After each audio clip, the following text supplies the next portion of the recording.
ಸಿನಿಮಾದ ಕ್ವಾಲಿಟಿ ಚೆನ್ನಾಗಿದೆ, ಎಲ್ಲವೂ ಚೆನ್ನಾಗಿದೆ.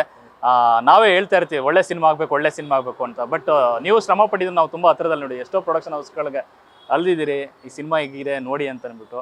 ಬಟ್ ಹೇಗಿತ್ತು ಆ ಒಂದು ಸಂದರ್ಭ? ಒಳ್ಳೆ ಕ್ವಾಲಿಟಿ ಸಿನಿಮಾ ಮಾಡಿದ್ದು ಕೂಡ ಒಂದು ಸಾಥ್ ಸಿಗ್ತಿಲ್ಲ ಕನ್ನಡದಲ್ಲಿ, ಒಂದು ಬಿಡುಗಡೆಗಾಗಲಿ ಅಥವಾ ಒಂದು ದೊಡ್ಡ ಕೈ ಅದರ ಜೊತೆಗೆ ಸೇರಲಿ ಅನ್ನೋ ಒಂದು ವಿಚಾರಕ್ಕೆ. ಅಲ್ಲ free Loki bro, end of the day ಒಂದು ಅರ್ಥ ಆಗೋದೇನೆಂದರೆ, ಅರ್ಥ ಆಗಿರೋ ವಿಚಾರ ಏನಂದರೆ, ನೀವು ಯಾರು ಅಲ್ಲದೇ ಇದ್ದಾಗ ಪ್ರಪಂಚದಲ್ಲಿ ನಿಮ್ಮನ್ನು ಸಹಾಯ ಮಾಡೋಕ್ಕೆ ಯಾರೂ ಬರಲ್ಲ.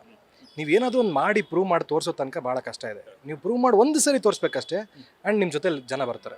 ಯಾಕಂದರೆ ಎಲ್ಲ ಪ್ರೊಡಕ್ಷನ್ ಹೌಸ್ಗಳು ಭಾಳ ದೊಡ್ಡ ದೊಡ್ಡ ವಿಚಾರಗಳಾಗಿರೋ ಚಿಕ್ಕ ಹೆಜ್ಜೆಯಿಂದ. Today's biggest super stars of the world started small. ಅವ್ರಿಗೆ ಸ್ಟಾರ್ಟಿಂಗಲ್ಲಿ ಇನಿಷಿಯಲಿ ಆ ಗ್ಲಿಚ್ ಇರುತ್ತೆ, ಆ ನೋವಿರುತ್ತೆ, ಆ ಸಂಕಟ ಇರುತ್ತೆ, ಇರಬೇಕು. ಅದು ನನ್ನ ಪ್ರಕಾರ ಸಕ್ಸಸ್ಸನ್ನು ಹೆಗಲ್ ಮೇಲೆ ಹೊತ್ಕೊಂಡು ತಿರುಗಾಡಬೇಕು ಅಂದರೆ ಅದಕ್ಕೊಂದು ಫೇಲ್ಯೂರ್ ಅನ್ನೋ ರುಚಿ ಪಡ್ಕೋಬೇಕಲ್ವ. ಯಾಕಂದರೆ ನೀವು ಎಷ್ಟೋ ಕಡೆ ಸಿಕ್ಕಿದ್ದೀರಿ ನಮಗೆ ಪರ್ಸನಲಿ. ಓಡಾಟ it is all a very good experience. ಯಾರನ್ನೂ ದೂಷಿಸೋಕ್ಕಾಗಲ್ಲ, ಯಾಕೆಂದರೆ we are yet to prove something. Prove ಮಾಡಿದ್ಮೇಲೆ of course we will have the entire team talking about us. ಯಾಕಂದರೆ ನನಗೆ ಬೇಕಾಗಿರೋದು this is absolute technician cinema. ಟೆಕ್ನಿಷಿಯನ್ಗಳು ಎಲ್ಲ ಪ್ರಶಂಸೆಗೆ ಒಳಪಟ್ಟಿದ್ದಾರೆ. ಬಟ್ ಕಲಾವಿದರು ನೋಡ್ಬೇಕು, ನೀವು ಕಲಾವಿದ್ರ ಪಾತ್ರ ನೀವು ನೋಡಬೇಕು. ನಾನು ನಿಮ್ಗೆ ಇಷ್ಟು ಹೇಳ್ತಾ ಇದ್ದೀನಿ, ನೀವು ನೋಡಿದಾಗ ನೀವೇ ಹೇಳ್ತೀರಾ ಬ್ರೋ ಸಮಾಚಾರ ಇದೆ ಇಲ್ಲಿ ಅಂತ. ಕೆಲವೊಂದು ಕಡೆ ನೀವು ಈ ಸಿನಿಮಾ ಮೇಲೆ ಇಟ್ಟಿರುವಂಥ ನಂಬಿಕೆ, ಯಾಕೆಂದರೆ ಸಾಮಾನ್ಯವಾಗಿ ಅದು ಬರಲ್ಲ. ಅಂದರೆ ಒಂದು ಸಿನಿಮಾದ ಪ್ರೀತಿ, ಯಾಕಂದರೆ ಮುಗಿಸಿ ನಾನೇನೋ ಪಾತ್ರ ಮಾಡಿದೆ ಅಂತ ಎಷ್ಟೋ ಜನ ಮಾತಾಡೋಕೆ ಹೋಗ್ಬಿಡು. ಬಟ್ ಓವರ್ ಆಲ್ ಸಿನಿಮಾ ನೋಡಿದಾಗ ಎಲ್ಲಪ್ಪ ಸ್ವಲ್ಪ ದೂರ ಇದ್ದರೆ ಸಾಕು, ನನ್ನ ಪಾರ್ಟ್ ನೋಡ್ಕೊಂಡು ಇಡೀ ಸಿನಿಮಾ ಚೆನ್ನಾಗಿದೆ ಅಂತ ಅಂದ್ಕೊಂಡಿದ್ದೆ, ಹಂಗಿಲ್ಲ ಅಂತ ಎಷ್ಟೋ ಸರಿ ಹೇಳಿದವರು ಉಂಟು. ಬಟ್ ಈ ಸಿನಿಮಾ ನೀವೇ ಹೇಳಿದಾಗೆ ಕತೆ ಏನು ಅರ್ಥ ಆಗಲ್ಲ, ನಾವು ಹಿಂಗೆ ಕೂತ್ಕೊಂಡು ಈ ಸಿನಿಮಾದ ಕತೆ ಹೇಳೋದ್ರೆ ನಂಗೆ ಬರಲ್ಲ ಅಂತೇಳಿ. ಬಟ್ ಸಿನಿಮಾ ನೋಡಿದ್ದೀರಾ, ಆ ನೋಡಿದ ಕಾನ್ಫಿಡೆನ್ಸಲ್ಲಿ ಇಷ್ಟೆಲ್ಲ ಮಾತಾಡ್ತಿದ್ದೀರಾ. ಈವನ್ ಡೈರೆಕ್ಟರ್ ಕೂಡ ಹೇಳಿದ್ರು, ಈ ಸಿನಿಮಾ ಮೇಲೆ ಆಸೆನೇ ಬಿಟ್ಬಿಟ್ಟಿದ್ದಾನೆ, ನಾನು ರಿಲೀಸ್ ಮಾಡೋಣ, ಮತ್ತೊಂದು ಯೂಟ್ಯೂಬಲ್ಲಿ ಬಿಟ್ಬಿಡೋಣ ಅಂತ. ಜೀವ ಕೊಟ್ಟಿದ್ದೆ ನೀವು ಈ ಸಿನಿಮಾಗೆ. ಅಂದರೆ ಈ ಸಿನಿಮಾ ಬೇರೆ ಲೆವೆಲ್ಗೆ ತಗೊಂಡೋಗೋಣ ಅಂತ. ಸೊ ಆ ನಂಬಿಕೆ ಇದೆಯಲ್ಲ ಸರ್, ಇಷ್ಟೆಲ್ಲ ಓಡಾಟದ ಮಧ್ಯದಲ್ಲಿ ಹೊಡೆದಾಟದ ಮಧ್ಯದಲ್ಲಿ ಇಂಟರ್ನ್ಯಾಷನಲ್ ಸಿನಿಮಾಗಳು ವೇದಿಕೆಯಲ್ಲಿ ಪ್ರದರ್ಶನ ಕಂಡಿದೆ ಇದು. ಅಂದರೆ ಈಗ ಯಾರಾದರೂ ಪ್ರಾಮಾಣಿಕವಾಗಿ ಕಷ್ಟಪಡ್ತಿದ್ದಾರೆ, ನಿಜವಾಗ್ಲೂ 100% ಕೊಟ್ಟಿದ್ದಾರೆ ಅಂದಾಗ, ಇನ್ನೊಬ್ರು ಯಾರಾದರೂ ಅಷ್ಟೇ ಪ್ರಮಾಣವಾಗಿ ಕೆಲಸ ಮಾಡಿದರೆ 100% ಕೊಟ್ಟಿದ್ರೆ ಅವ್ರಿಗೆ ಅರ್ಥ ಆಗುತ್ತೆ, ಆ ಕಷ್ಟ ಗೊತ್ತಾಗುತ್ತೆ, ನೋವು ಗೊತ್ತಾಗುತ್ತೆ. ಇನ್ಫ್ಯಾಕ್ಟ್ ನೀವು ನೋಡಿರ್ಬೇಕು, ಈಗ ನನ್ನ ಪ್ರೀವಿಯಸ್ ಸಿನಿಮಾ ವಾಸ್ ನವೆಂಬರ್ 22ಕ್ಕೆ ಆರಾಮ್ ಅರವಿಂದ್ ಸ್ವಾಮಿ ರಿಲೀಸ್ ಆಗಿತ್ತು. ಅನೀಶ್ ತೇಜ್ ಜೊತೆಗೆ ನಾನು ಥಿಯೇಟರ್ ವಿಸಿಟ್ಗೆ ಓಡಾಡ್ಕೊಂಡಿದ್ದೆ. ಕಾರಣ ಅಂದರೆ ನಾವು ಸಿನಿಮಾ ಮಾಡಿದ್ದೀವಿ, ಚೆನ್ನಾಗಿದೆ, ಜನ ಬರ್ತಿದ್ದಾರೆ, ಚಪ್ಪಾಳೆ ತಡ್ತಿದ್ದಾರೆ, ಹೋಗ್ಬೇಕು, ನುಗ್ಬೇಕು.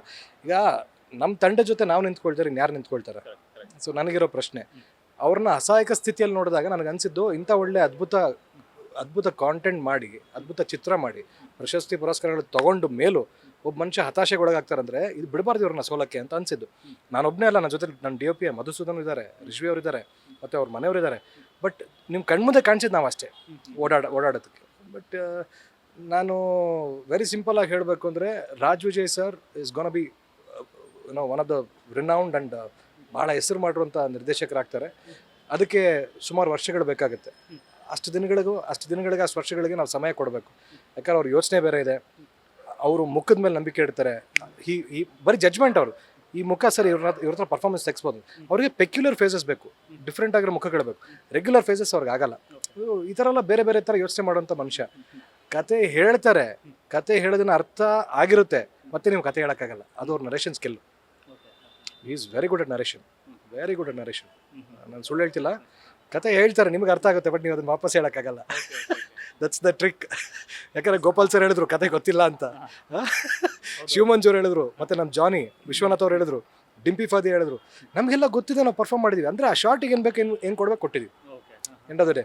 ಸೊ ನಿರ್ದೇಶಕರು ಅವ್ರ ಕೆಲಸನ ಅವ್ರು ಮಾಡಿದ್ದಾರೆ, ನಾವು ನಮ್ಮ ಕೆಲಸ ಮಾಡಿದ್ದೀವಿ, ಚಿತ್ರ ರೆಡಿ ಇದೆ. ಜನಗಳ ಮಧ್ಯೆ ಅದು ರಿಲೀಸ್ ಆಗಬೇಕಷ್ಟೇ, ಆದಷ್ಟು ಬೇಗ. ಈಗ ಇಂಟರ್ನ್ಯಾಷನಲ್ ವೇದಿಕೆಯಲ್ಲಿ ಒಂದಷ್ಟು ಶೋ ಆದಾಗ ಅಲ್ಲಿ ಬಂದಂಥ ರೆಸ್ಪಾನ್ಸ್ ಹೇಗಿತ್ತು ಅಂತ?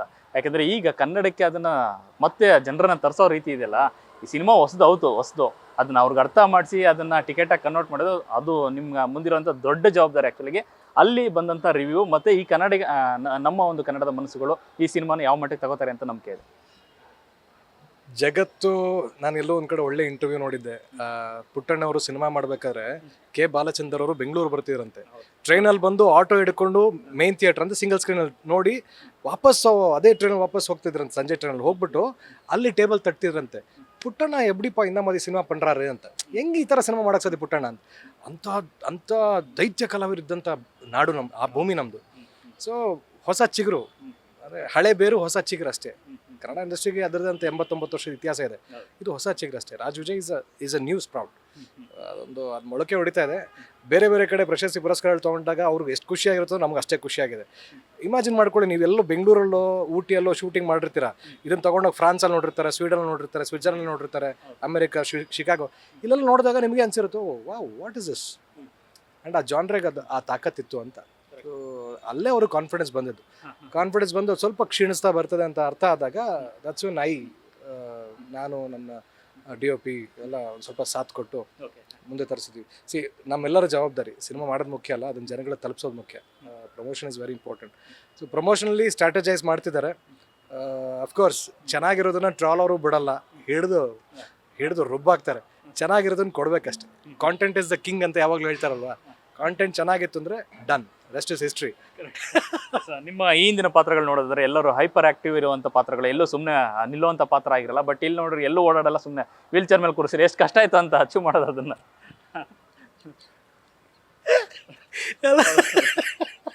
ಅಲ್ಲ, ಈ ಪ್ರಶ್ನೆ ಕೇಳ್ತೀರಂತ ಎಕ್ಸ್ಪೆಕ್ಟ್ ಅಲ್ಲ ಲೋಕಿ ಅವರ ದೇವರಾಡ ಹೇಳ್ತೀರಿ, ಈ ಪ್ರಶ್ನೆ ನೀವು ಕೇಳ್ತೀರಂತ ಗೊತ್ತಿರಲಿಲ್ಲ ಒಂದು. ಆ್ಯಂಡ್ ನಾನು ಈ ಬೇಸಿಸಲ್ಲಿ ಯೋಚನೆ ಮಾಡಿಲ್ಲ, ಯಾಕಂದ್ರೆ ನಾನು ವೀಲ್ ಚೇರಲ್ಲಿ ಸುಮ್ಮನೆ ಕೂತ್ಕೊಂಡಿರಲ್ಲ. ವೀಲ್ ಚೇರಲ್ಲಿ ಒಂದಷ್ಟು ಆಟಗಳನ್ನು ಆಡ್ತೀನಿ ವೀಲ್ ಚೇರ್ ಇಟ್ಕೊಂಡು. ಅದು ನಿಮ್ಗೆ ಯಾವಾಗ ಗೊತ್ತಾಗುತ್ತೆ ಅಂದರೆ ಪ್ರಾಬ್ಲಿ ಟ್ರೇಲರ್ ಬಂದಾಗ ಅರ್ಥ ಆಗುತ್ತೆ, ಸಿನಿಮಾಲ್ ಬಂದಾಗ ಪರಿಪೂರ್ಣವಾಗಿ ಅರ್ಥ ಆಗುತ್ತೆ. ಓ ಇದು ಹಿಂಗೂ ಮಾಡ್ಬೋದು ಒಂದು ವೀಲ್ ಚೇರ್ ಇಟ್ಕೊಂಡು ಅಂತ. ಇನ್ಫ್ಯಾಕ್ಟ್ ಫಸ್ಟ್ ಡೇ ಬಂದು ವೀಲ್ ಚೇರ್ ಬೇರೆ, ಸೆಕೆಂಡ್ ಡೇ ಬಂದು ವೀಲ್ ಚೇರ್ ಬೇರೆ. ಸೆಕೆಂಡ್ ಡೇ ಬಂದಾಗೆ ಕುತ್ಕೊಂಡು ಪ್ರಾಕ್ಟೀಸ್ ಮಾಡೋದು, ಒಂದು ರಿಹರ್ಸಲ್ ಮಾಡೋದು, ಸರ್ ಈ ಥರ ಇರುತ್ತೆ ಶಾರ್ಟು ಈ ಥರ ಅಂತ ಹೇಳಿದಾಗ ಅದ್ರ ಜೊತೆಗೆ ಒಂದಷ್ಟು ಆಟ ಆಡಬೇಕು. ಯಾಕಂದರೆ ಅದು ಯೂಸರ್ ಫ್ರೆಂಡ್ಲಿ ಆಗಬೇಕು. ಸೊ ಯೂಸರ್ ಫ್ರೆಂಡ್ಲಿ ಆದಮೇಲೆ ಅದ್ರ ಜೊತೆಗೆ ಅದು ಒಂದು ಕ್ಯಾರೆಕ್ಟರ್ ಆಗಿಬಿಡುತ್ತೆ.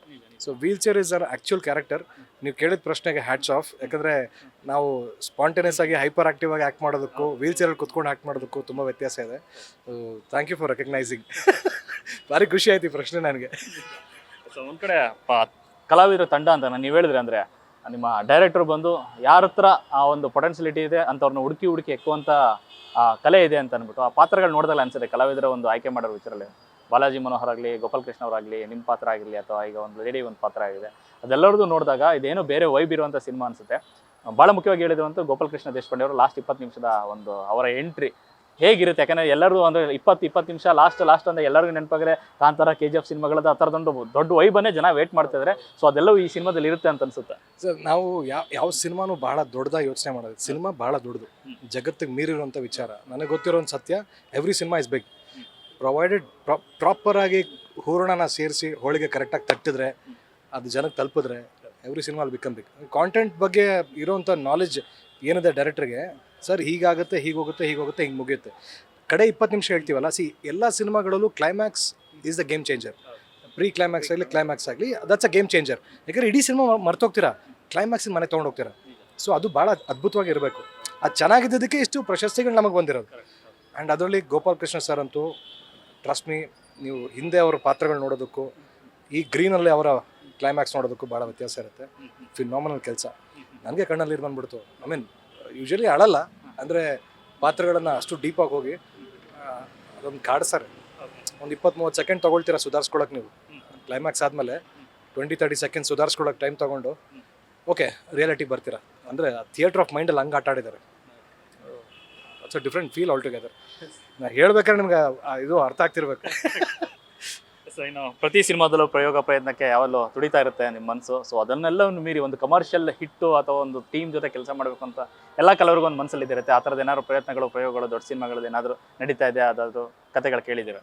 ಬಸ್ ನಾನು ಗೊತ್ತಿರೋಂಗೆ very simple. Every cinema is big. ಪ್ರತಿಯೊಂದು ಸಿನಿಮಾನೂ ಭಾಳ ದೊಡ್ಡ ವಿಚಾರನೇ. ತಂಡ ಕರೆಕ್ಟಾಗಿ ಕಟ್ಟಬೇಕು.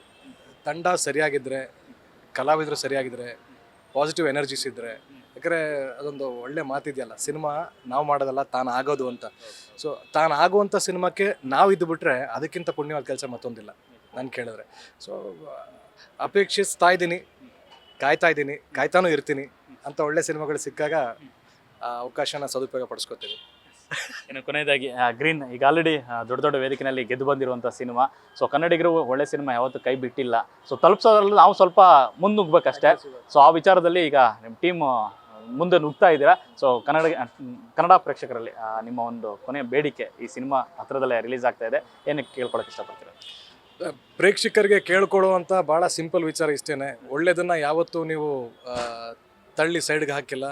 ಒಳ್ಳೆಯದನ್ನ ಎಲ್ಲೋ ಒಂದು ಕಡೆ ಅಂದ್ಕೊಂಡಿರ್ತೀರಿ, ಇದು ಒಳ್ಳೇದಲ್ವಾ, ಇದು ಯಾಕೆ ಮಿಸ್ ಆಯಿತು ಅಂತ. ಮಿಸ್ ಆಗೋಕ್ಕೆ ಚಾನ್ಸೇ ಕೊಡಬೇಡಿ. Because green is an absolute theatre experience. Theatre ಒಳಗೆ ಬಂದು ನಿಮ್ಮ ಥಿಯೇಟ್ರ್ ಆಫ್ ಮೈಂಡಲ್ಲಿ ಕೆಲಸ ಕೊಡುವಂಥ ಸಿನಿಮಾ ಇದು. ಬಟ್ ಒಂದು ಅರ್ಥ ಮಾಡ್ಕೊಳ್ಳಿ, ಈ ಸಿನಿಮಾನ ಥಿಯೇಟ್ರಲ್ಲಿ ಮಿಸ್ ಮಾಡ್ಕೊಂಡ್ರೆ you miss something with Kannada industry ಅಂತ. ಕನ್ನಡ ಇಂಡಸ್ಟ್ರಿಯಲ್ಲಿ ಬಂದಿರುವಂಥ ಒಂದು ಒಳ್ಳೆ ಅದ್ಭುತ ಚಿತ್ರಗಳಲ್ಲಿ ಇದು ಒನ್ ಆಫ್ ದ ಚಿತ್ರ. ಬೇರೆ ರಾಷ್ಟ್ರಗಳಲ್ಲಿ ಪ್ರಶಸ್ತಿ ಪುರಸ್ಕಾರಗಳನ್ನು ಪಡ್ಕೊಂಡಿದ್ದೇವೆ, ಅದೆಲ್ಲ ಸೈಡಿಗೆ ಇಟ್ಬಿಡಿ. ನೀವು ಕೊಡೋ ಪ್ರಶಸ್ತಿ ನಾವು ಕಾಯ್ತಿದ್ದೀವಿ. ಸೊ ಲೆಟ್ಸ್ ನಾವು fingers cross for green. Thank you ವಿಕ್ರ, ಒಳ್ಳೇದಾಗಲಿ. ಆ ಸಿನಿಮಾದ ಹೆಸರಿಗೆ ತಕ್ಕಂತೆ ಗ್ರೀನ್ ಅಂತ ಏನಿದೆ, ಸಿನಿಮಾ ರಿಲೀಸ್ ಆದಮೇಲೆ ಅದೇ ಥರ ಹಸಿರಾಗೋ ಥರ ಸಿನಿಮಾ ನಿಂತ್ಕೊಳ್ಳಿ. ಇದು ದೊಡ್ಡ ಗೆಲುವು ಸಾಧಿಸಿ. Thank you so much. Thank you. Yes, ಇದಿಷ್ಟು ವಿಕಿ ಅವರ ಮತ್ತು ಕ್ಯಾಮ್ರಾ ಪರ್ಸನ್ ಪ್ರಶಾಂತ್ ಜೊತೆ ಲೋಕೇಶ್ ನ್ಯೂಸ್ ಫಸ್ಟ್ ಬೆಂಗಳೂರು.